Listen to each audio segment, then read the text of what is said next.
کہ یہ 10 دن بہت زیادہ اہمیت کے حامل ہیں۔ حضرت عبداللہ بن مسعود عباس رضی اللہ عنہ مفسر قرآن صحیح البخاری میں یہ روایت بیان کرتے ہیں کہ وَاذْكُرُوا اللَّهَ فِي أَيَّامٍ مَّعْلُومَاتٍ، اللہ کو ان گنے چنے دنوں میں یاد کرو، اللہ کا ذکر کرو ان شمار کیے ہوئے دنوں میں۔ ایام العشر، ان سے مراد یہ 10 دن ہیں، ذو الحجہ کے 10 دن ہیں۔ دوسری روایت حضرت عبداللہ بن جابر رضی اللہ عنہ بیان کرتے ہیں کہ نبی رحمت صلی اللہ علیہ وسلم نے فرمایا کہ دنیا کے سب سے بہترین جو دن ہیں وہ عشرہ، یہ 10 دن ہیں، یہ عشرہ ہے ذو الحجہ کا۔ یہاں یہ بات میں آپ کے سامنے رکھ دینا چاہتا ہوں، امام ابن تیمیہ رحمۃ اللہ علیہ نے اس بات کو بڑا ہی واضح بیان کیا کہ ایک طرف رمضان ہے اور دوسری طرف ذو الحجہ کے 10 دن ہے۔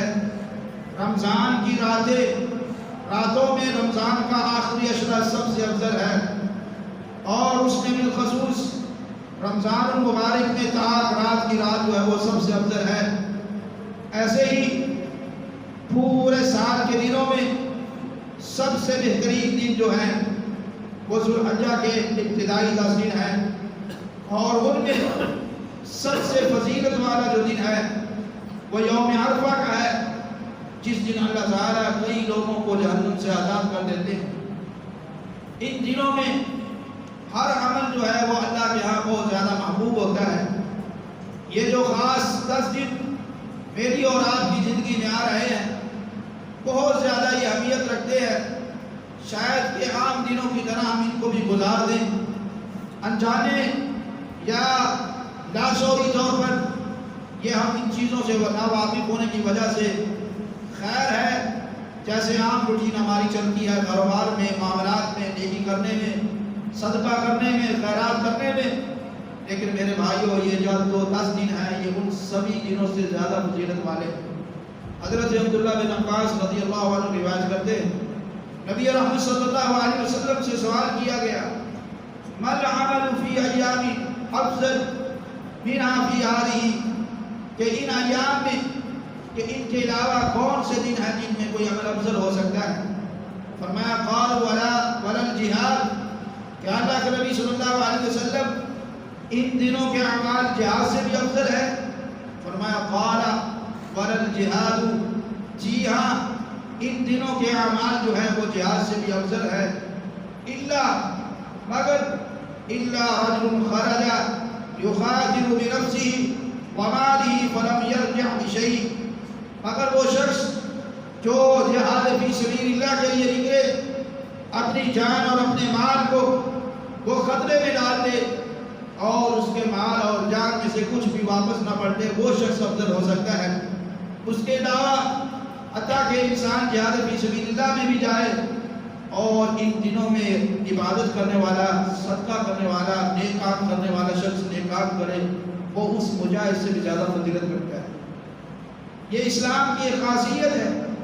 بعض موقعوں کو دیکھا جاتا ہے، بعض اعمال کی ترجیحات کو پڑھا جاتا ہے کہ فلاں موقع پر فلاں ترجیحات ہوں گی، فلاں موقع پر فلاں عمل کو ترجیح دی جائے گی، تو اس کے ساتھ نبی رحمت صلی اللہ علیہ وسلم کے صحابہ اور آپ علیہ السلام خود اور دیگر تابعین، محدثین، ائمہ کرام ان 10 دنوں میں بہت زیادہ کثرت کے ساتھ اللہ کی عبادت کیا کرتے تھے۔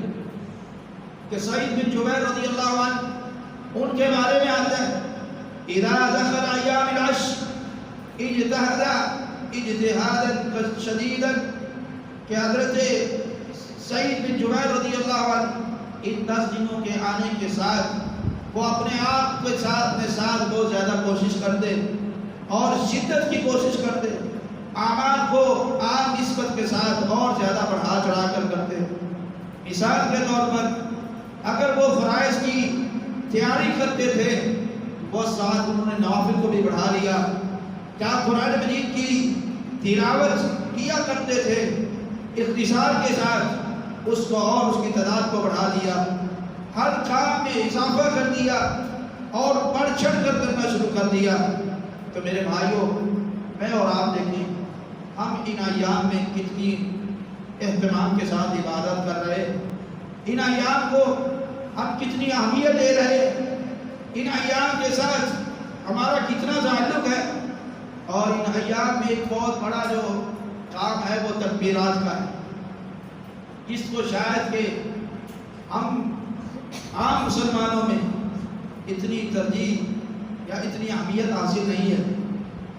بہرحال ترجیحات اور تعلیمات اسلامیہ اس بات کا تقاضا کرتی ہیں کہ ان ایام میں روزہ رکھا جائے، ان ایام میں صدقات کیے جائے، ان ایام میں خیرات کی جائے، ان ایام میں گناہوں سے خصوصی طور پر بچا جائے، نیکی کی طرف اپنے آپ کو زیادہ راغب کیا جائے.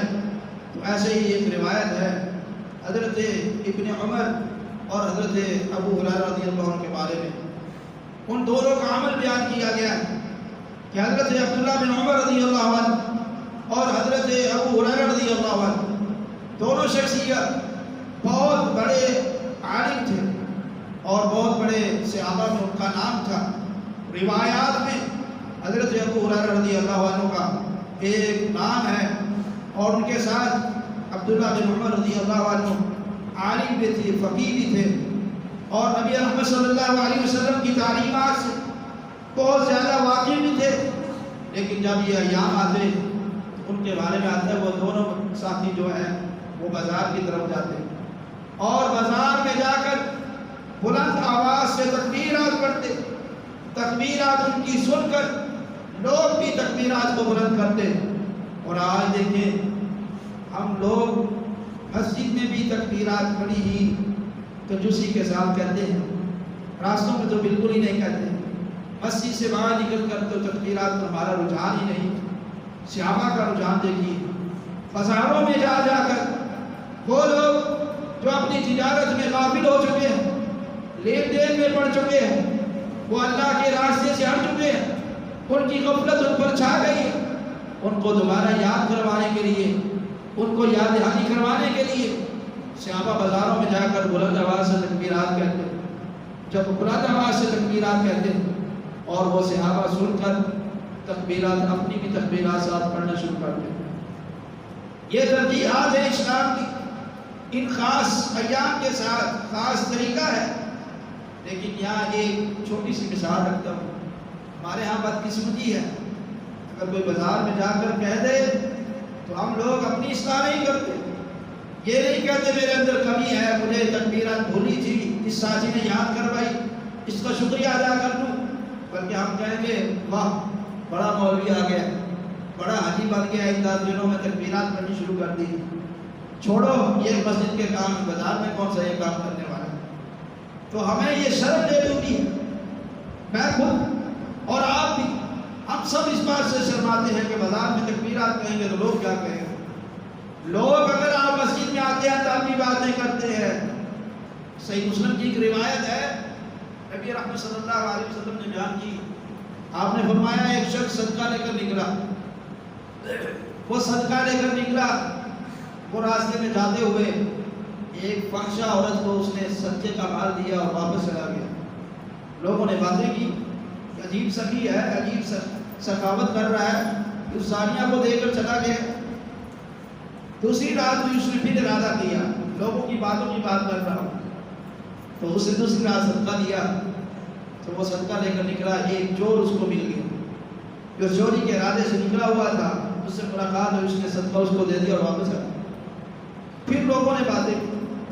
تیسری رات بھی اس آدمی نے ارادہ کیا، تو اللہ کے نبی صلی اللہ علیہ وسلم فرماتے ہیں اس نے صدقہ لیا اور ایک امیر آدمی 4 قدمی کے لیے نکلا ہوا تو اس کو دے دیا. اب ہماری نظر بظاہر تو اس نے صدقہ صحیح نہیں دیا، اس نے ایک چور کو دیا ہے، زانیہ کو دیا ہے، بادشاہ کو دیا ہے اور امیر آدمی کو صدقہ دے دیا. لیکن اللہ کے نبی صلی اللہ علیہ وسلم فرماتے ہیں اس آدمی کا صدقہ اللہ نے منظور کر دیا. وہ فحشہ جو تھی، وہ زانیہ جو تھی، وہ کچھ نہ کچھ کھا کر سوتی، اس نے کبھی حلال کا لقمہ کھایا ہی نہیں تھا. اس شخص نے اللہ کی رضا کے لیے اس کو حلال کا لقمہ دیا، لوگوں کی باتوں کی فکر نہیں کی، لوگ کیا کہہ رہے ہیں اس بات کی فکر نہیں کی. بلکہ اس آدمی کا مطمع نظر اپنے مالک کی رضا تھی کہ میرا رب مجھ سے راضی ہو گیا۔ اس نے حلال کا لقمہ اس عورت کو دیا، اس عورت نے گناہوں سے توبہ کر دیا اور نئی زندگی شروع کر دی۔ لوگ جو باتیں کرتے، اس چور نے بھی کبھی حلال کا لقمہ نہیں کھایا، ہمیشہ وہ کھا کر سوتا تھا، چوری سے، غضب سے، چھین کر جیسا کیسا مل جاتا وہ کھا جاتا، لیکن کبھی اس نے حلال کا لقمہ نہیں کھایا۔ اس انسان نے اس کو حلال کا لقمہ مالک کی رضا کے لیے دیا، لوگوں کی باتوں کی فکر نہیں کی۔ اگر وہ فکر کرتا تو دوسری رات کبھی بھی جا کر صدقہ نہ کرتا، لوگ کیا کہیں گے، آج میں بھول گیا ہوں تو کل اور باتیں کریں گے۔ تو اس چور نے جب حلال کا لقمہ کھایا تو اس نے بھی اپنی زندگی سابقہ سے توبہ کی اور نئی زندگی شروع کر دی۔